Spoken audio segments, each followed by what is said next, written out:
Super super అన్ని అన్ని కొరటాల మంచి రాడ్ దింపాడు. కంప్లీట్ గా అవుట్డేటెడ్ స్టోరీ, అసలు అవుట్డేటెడ్ స్టోరీ. పార్ట్ 2 ఉంది, ఏదో బాహుబలి ట్విస్ట్ ఉంటుంది కదా, ఆ లెవెల్లో ట్రై చేద్దాం అనుకున్నారు, అది వరస్ట్ గా వచ్చింది, కంప్లీట్ గా వరస్ట్ గా వచ్చింది. కానీ ఒక్క పాజిటివ్ ఏంటంటే అనిరుద్ధ్ బ్యాక్గ్రౌండ్ అసలు సాగు కొట్టాడు, అసలు ఫస్ట్ నుంచి లాస్ట్ వరకు ఓన్లీ అనిరుద్ధ్ తారక్. ఆచార్య కంపేర్ చేయలేం కానీ, ఆచార్య ఇంకో నాట్ కానీ దానంత కాదు కానీ బానే ఉంది. ఫస్ట్ ట్రైలర్ ఏది రిలీజ్ చేశారో దాన్ని బట్టి సినిమా మొత్తం ఎక్స్పెక్టెడ్ అది, కానీ క్లైమాక్స్ మాత్రం సాటిస్ఫాక్షన్ అయితే లేదు. మిగతా ఆయన ఎఫెక్ట్ మాత్రం సూపర్ గా చేశారు. జాన్వీ కపూర్ కూడా అంతేం లేదన్న, ఏదో గెస్ట్ రోల్ రాకుంది అంతే.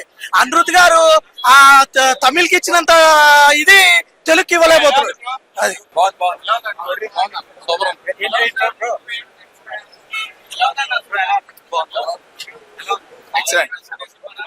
చాలా బాగుంది, super fights, fights is the highlight. ఎలా ఉంది దేవర?